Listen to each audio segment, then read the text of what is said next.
Hello students, জ্ঞানজ্যোতি coaching সেন্টারের পক্ষ থেকে তোমাদের স্বাগত জানাই। আমি রাজীব স্যার এবং আজকে আমরা আলোচনা করব এসকেবিইউ ইউনিভার্সিটির আন্ডারে তোমরা যারা পলিটিক্যাল সায়েন্স নিয়ে 4th সেমিস্টারের জন্য পড়াশোনা করছো তাদের জন্য আজকে মেজর পেপার 4 এর যে আলোচনার টপিকটা আমাদের কাছে রয়েছে সেটা হলো স্বামী বিবেকানন্দের জাতি গঠন ধারণা। ঠিক আছে, এটা থাকবে তোমাদের 4th সেমিস্টারের মেজর পেপার 4 এর আলোচনার বিষয়। তো তোমরা যারা আমাদের চ্যানেলে প্রথম এসেছো বা এখনো আমাদের চ্যানেলটিকে সাবস্ক্রাইব করোনি তারা অবশ্যই চ্যানেলটিকে সাবস্ক্রাইব করো এবং পাশে থাকা বেল আইকনটি ক্লিক করে দিও যাতে আমাদের পরবর্তী ভিডিও নোটিফিকেশন তোমরা খুব সহজেই পেয়ে যেতে পারো।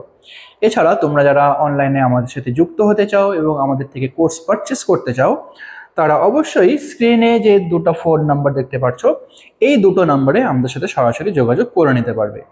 অনলাইনে যেই সমস্ত সুযোগ সুবিধাগুলো আমরা তোমাদের জন্য রেখেছি, এখানে থাকবে তোমাদের জন্য live classes, recorded classes, high quality notes এবং 100% কমন সাজেশন। মেজর স্টুডেন্টদের জন্য পুরো সেমিস্টারের সমস্ত বিষয়ে কোর্স ফি আমরা রেখেছি শুধুমাত্র 1199 এবং মাইনর স্টুডেন্টদের জন্য সেটা রাখা হয়েছে শুধুমাত্র 699। এছাড়া গুগল প্লে স্টোরে আমাদের একটা অ্যাপ্লিকেশন রয়েছে, যেই অ্যাপ্লিকেশনটার নাম হলো পিস্টিকল এডুকেশন। তো এই অ্যাপ্লিকেশনটা ডাউনলোড করেও তোমরা আমাদের সাথে যুক্ত হতে পারবে এবং অ্যাপ্লিকেশনে থাকা আমাদের বিভিন্ন কোর্সগুলোর অ্যাক্সেস গ্রহণ করতে পারবে। তো এবার মেন টপিকে আসা যাক, যেটা হলো স্বামী বিবেকানন্দের জাতি গঠন ধারণা।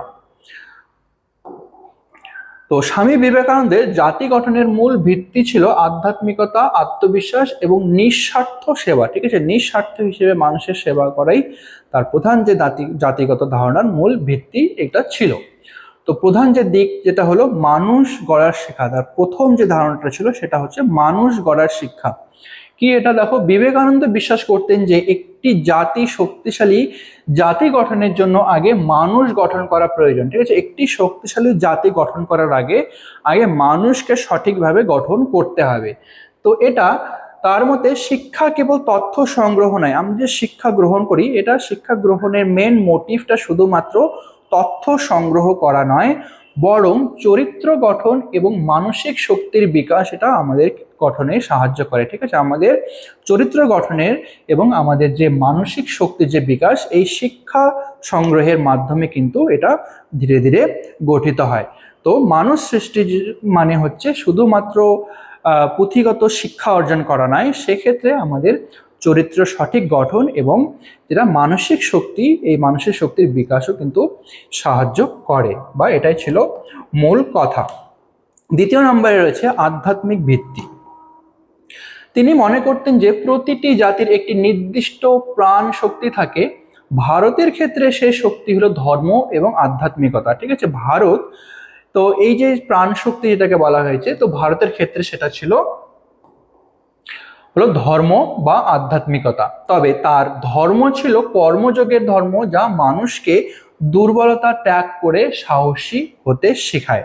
ঠিক আছে, স্বামী বিবেকানন্দ দুর্বলতাকে ত্যাগ করতে এবং সাহসী হওয়ার উপরে বেশি গুরুত্ব দিয়েছিলেন।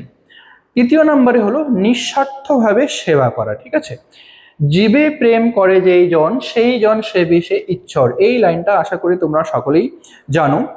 এখানে বলা হয়েছে এই আদর্শে তিনি দরিদ্র এবং অবহেলিত মানুষের সেবাকেই জাতি গঠনের প্রধান পথ হিসেবে দেখিয়েছিলেন। ঠিক আছে, জীবকে যে প্রেম করতেই জানে না সে কিন্তু কখনোই সঠিকভাবে বা একটি সুসংগঠিত জাতি কখনোই গড়ে তুলতে পারবে না। তো স্বামী বিবেকানন্দ এই কথাটাই বলেছে যে দরিদ্র বা অবহেলিত মানুষ যারা আছে তাদেরকেই যদি আমরা সঠিকভাবে সেবা করতে পারি তাহলে কিন্তু সেখানে একটা জাতি গঠন আমরা সহজ বা সফল করে গঠন করতে পারবো। তারপরে যেটা রয়েছে হলো সাংস্কৃতিক ঐক্য।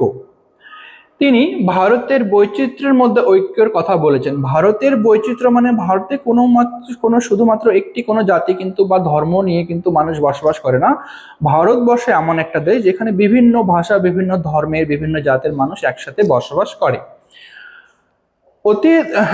অতীত ঐতিহ্যকে শ্রদ্ধা জানিয়ে আধুনিক বিজ্ঞানের সাথে তার মেলবন্ধন ঘটানোই ছিল তার প্রধান লক্ষ্য। ঠিক আছে, আচ্ছা, তারপরে রয়েছে যুব শক্তির ভূমিকা। তো জাতি গঠনে যুব শক্তি কতটা ভূমিকা পালন করে, যে বিবেকানন্দ যুব সমাজের উপর অগাধ আস্থা রাখতেন। ঠিক আছে, যুব সমাজই পারে একমাত্র নতুন জাতি গঠন করতে।